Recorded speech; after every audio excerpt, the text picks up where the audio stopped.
장례식장에서 나에게 말을 걸었던 이상한 아줌마. 어느 날 할머니가 돌아가셨다는 소식을 전해 들었습니다. 저는 지금까지 할머니와 전혀 교류가 없었고 할머니에 대한 것은 거의 모른 채로 자라왔지만 그래도 마지막 가시는 길은 배웅해드리자는 생각에 늦은 오후 할머니의 장례식장으로 향했습니다. 영정사진은 낯설었습니다. 일단 저를 올리고 국화 꽃을 사진 앞에 내려놓았습니다. 사방에서 들려오는 울음소리와 낮은 말소리들, 그리고 분위기를 띄우려는 듯 애써 술 기운을 빌려 주절주절 이야기를 떠드는 소리. 그런 것들에 저는 약간 정신이 없었고 또 동시에 오묘한 기분에 사로잡혔습니다. 할머니라고는 하지만 개인적인 친분은 거의 없었기 때문에 슬프다는 기분과는 조금 다른 것이었습니다. 왜 지금까지 만나보지 못했을까? 왜 모르고 지났을까 하는 아쉬움이었을까요? 혹은 잘 알지도 못하는 할머니의 죽음에 주의를 표하는 것에 대한 무언가 복잡한 그런 심경이었습니다. 물론 그런 이야기를 입 밖으로 내지는 않았지요. 애초에 그런 이야기를 나눌 상대도 없었지만요. 저는 장례식장에 가본 적이 거의 없습니다. 이번 장례식이 딱 두 번째 방문이었습니다. 첫 번째는 제가 꽤 어렸을 적이어서 사실 저는 기억도 잘 나지 않습니다. 하지만 장례를 고요히 채우는 옅은 향냄새, 그리고 상복을 입은 사람들, 약간 흐트러진 채 놓여져 있는 국화꽃들, 그런 것들을 보니 무언가 떠오르는 기억이 있었습니다. 사실 이것은 저의 분명한 기억은 아니고 후에 나중에 부모님에게 들었던 이야기를 토대로 그땐 이런 일이 있었지 하고 기억해낸 일입니다. 꽤 어렸을 적 일이기도 했죠. 아무튼 그때의 이야기를 조금 해보려고 합니다. 누구의 장례식장이었는지는 기억나지 않지만 가족이나 친척은 아니었고 부모님의 친구분이나 직장 동료 혹은 그에 관련된 분이셨던 것 같습니다.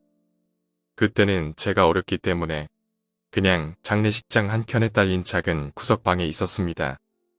그것은 장례식장에 오래 머무는 사람들이 잠깐 휴식을 취하거나 잠을 자는 용도로 쓰이는 방 같아 보였지만 실제로 그 방을 사용하는 사람은 거의 없었습니다. 때문에 그 방은 그냥 외투를 놓거나 하는 용도로 쓰였던 것 같습니다. 저는 외동인데 부모님이 저를 딱히 맡겨놓을 곳도 없으시고 해서 장례식장에 그냥 데려오신 것 같았습니다.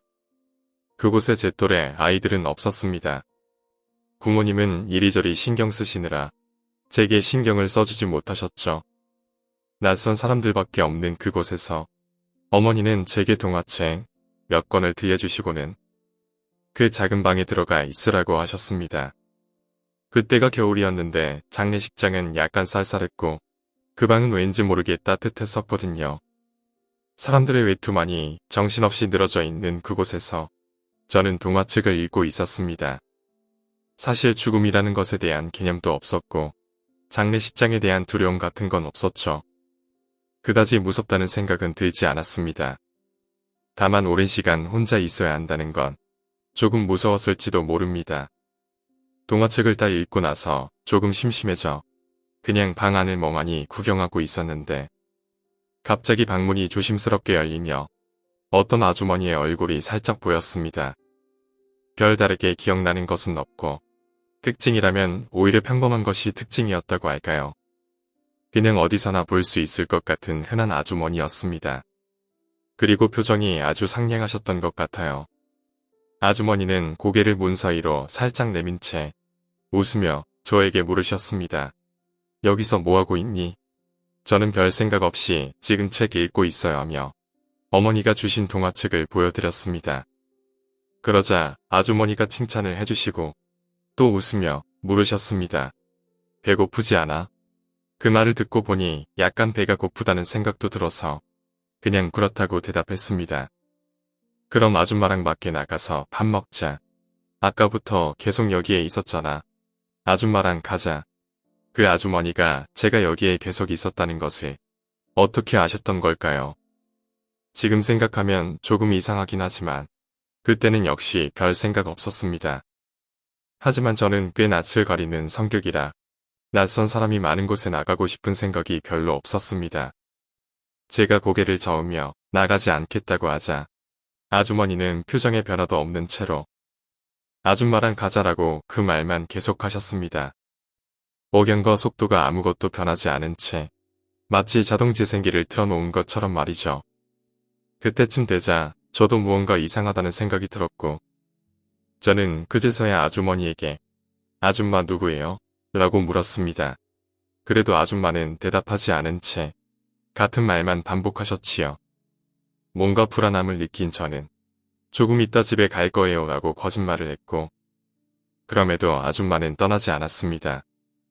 무서워져서 목소리가 조금 커진 채로 아줌마 누구냐고요? 라고 물어보았고 계속 그 답답한 대화가 이어졌습니다. 제 목소리를 들었는지 아버지께서 방 쪽으로 오시며 제 이름을 부르셨습니다. 아줌마는 여전히 문 옆에 찰싹 달라붙어 얼굴만 살짝 내민 채로 서 계셨습니다. 아버지는 문 앞에 서 계셨고 그러니 위치상으로는 바로 옆에 계셨던 겁니다. 아빠 옆에 아줌마가 있어. 그런데도 아버지는 자꾸 아무도 없다고 아무것도 안 보인다고 하시니 정말 답답했죠.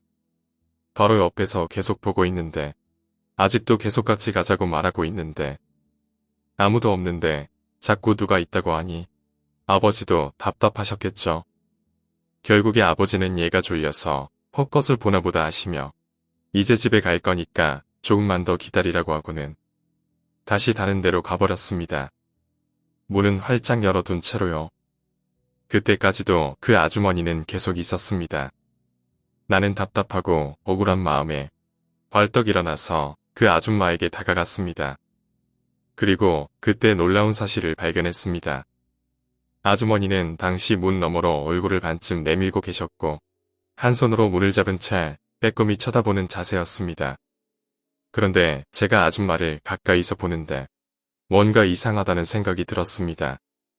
아줌마를 지나쳐 문을 넘어가 버리자 아줌마의 뒷모습이 보였는데 정확히 얼굴 반쪽과 손 하나를 제외한 몸이 없었습니다. 공중에 얼굴 반과 손 하나가 문을 붙들고 둥둥 떠 있었던 겁니다.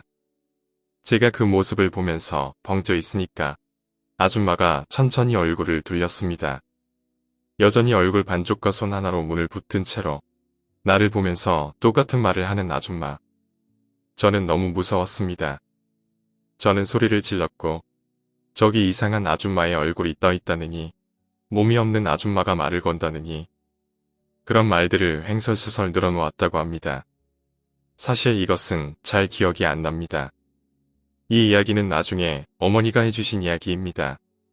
그 이후로 꽤 오랫동안 방문을 열고 얼굴만 내밀고 이야기하는 걸 극도로 싫어했다고 하시네요. 오늘 이야기는 여기까지입니다. 오늘 이야기가 재미있으셨다면 구독과 좋아요, 댓글 부탁드립니다. 댓글은 저에게 큰 힘이 됩니다. 감사합니다.